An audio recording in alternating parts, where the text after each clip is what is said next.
ဒီစပုတ်ကိုကြည့်ရှုနေကြတဲ့ပရိသတ်အားလုံးကိုပြန်လည်ကြိုဆိုလိုက်ပါတယ်ဒီနေ့မှာတော့စပိန်ထိပ်သီးကလပ်တစ်ခုဖြစ်တဲ့ရီယယ်မက်ဒရစ်အသင်းရဲ့ကလပ်ပိုင်ဆိုင်မှုပုံစံပြောင်းလဲဖို့ပြင်ဆင်နေတဲ့အကြောင်းကိုပြောပြပေးချင်ပါတယ်ရီယယ်မက်ဒရစ်အသင်းဟာသူ့ရဲ့လက်ရှိကလပ်ပိုင်ဆိုင်မှုပုံစံကိုမပြောင်းလဲဘဲနေခဲ့တာ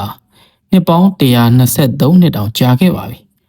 ဒါပေမဲ့လည်းအခုချိန်မှာတော့စတင်ပြောင်းလဲဖို့ပြင်ဆင်နေပြီဖြစ်ပါတယ်အဲ့တော့ဒီအကြောင်းကိုမပြောခင်မှာရီယယ်မက်ဒရစ်ကလပ်ကိုဘယ်သူပိုင်တာလဲဆိုတာဥစွာပြောပြချင်ပါတယ်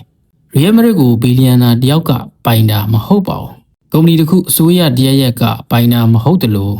ယင်းနှမြုံနှံသူအဖွဲ့အစည်းတစ်ခုကနေပိုင်ဆိုင်ထားတာမျိုးလည်းမဟုတ်ပါဘူးရီယယ်မက်ဒရစ်ကလပ်ကိုပိုင်ဆိုင်တဲ့သူကတော့ဆိုရှီယိုလို့ခေါ်တဲ့အသင်းဝင်တွေပါဆိုရှီယိုတွေဟာထောင်နဲ့ချီပြီးရှိပါတယ်ကလပ်ကိုစီမံခန့်ခွဲတဲ့နေရာမှာဆိုရှီယိုလို့ခေါ်တဲ့အသင်းဝင်တွေကဒီမိုကရေစီနည်းလမ်းကျမဲပေးပြီးတော့စီမံခန့်ခွဲကြတာပါလွယ်အနေနဲ့နားလည်လွယ်အောင်ပြောရရင်တော့ရီယယ်မက်ဒရစ်ကလပ်ကိုပရိသတ်ကပိုင်တာလို့ပြောလို့ရပါတယ်ဘာလို့လဲဆိုရင်ဆိုရှီယိုတယောက်ဖြစ်ဖို့ဆိုရင်ကလပ်ကို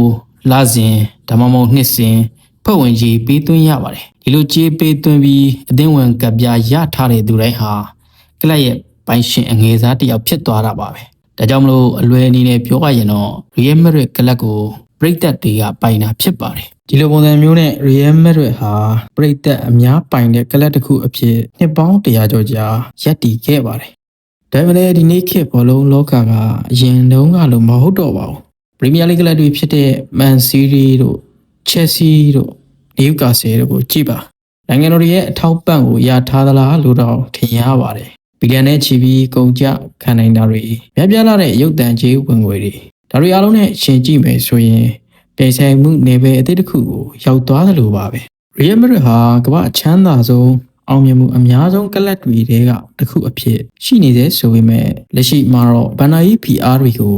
စတင်ခန်းစားနေရပါပြီဒါကြောင့်မို့လဲကလပ်ဥက္ကဋ္ဌဖရန်တီနိုပါရက်ကအရင်ဘယ်တုန်းကမှမလုပ်ခဲ့ဘူးတာကိုလုပ်ဖို့စဉ်းစားနေတာပါလာမယ့်10နှစ်20အတွက်ကလပ်ကိုရှင်ပြိုင်နိုင်စွမ်းရှိတဲ့ကလပ်တစ်ခုအဖြစ်ထားနိုင်ဖို့ပြင်ပကယင်းနှမြုံနှံမှုတွေကိုစတင်လက်ခံဖို့ပြင်ဆင်နေတာဖြစ်ပါတယ်ဆွေးနွေးနေတဲ့အစီအစဉ်ကတော့ဒီလိုပုံစံမျိုးပါရီယယ်မက်ဒရစ်ရဲ့10%အထိကိုပြင်ပကယင်းနှမြုံနှံသူတွေကိုပိုင်ဆိုင်ခွင့်ပြုလိုက်မယ်ကျန်တဲ့90%ကိုတော့ပရိသတ်ပိုင်အဖြစ်နဲ့ဆက်လက်ထိန်းသိမ်းထားမှာပါဒီလိုယင်းနှမြုံနှံမှုပုံစံအသစ်ကနေယူရို1ဘီလီယံကျော်အထိရရှိနိုင်ပြီးကလပ်ရဲ့ဘဏ္ဍာရေးအခြေအနေပုံမအားကောင်းလာမှာဖြစ်ပါတယ်ဒါပေမဲ့လူတိုင်းကတော့ဒီချက်ကိုသဘောမတူကြပါဘူးရီယယ်မက်ဒရစ်ပရိသတ်တချို့က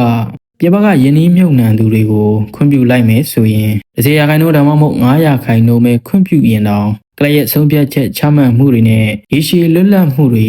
တဖြည်းဖြည်းပြောင်းလဲသွားမှာကိုပါစိုးရိမ်နေကြပါတယ်သူတို့အတွက်ကတော့ရီယယ်မက်ဒရစ်ကလပ်ကိုပရိသတ်ပိုင်တဲ့ကလပ်တစ်ခုအဖြစ်ပဲဆက်လက်ရှိနေစေချင်ကြတာပါဒီတော့ရီယယ်မက်ဒရစ်ဟာလက်ရှိမှာအကြီးမားဆုံးဆုံးဖြတ်ချက်တစ်ရပ်ကိုရင်ဆိုင်နေရပါတယ်။ဒီပိုင်းမှာပထမဆုံးကြိမ်အနေနဲ့လာမယ့်10စုနှစ်နဲ့ချီပြီးထိပ်တန်းစစ်မှာပြိုင်ဆိုင်နိုင်ဖို့အတွက်ပြင်ပကယင်းနှမြုံနှံသူတွေကို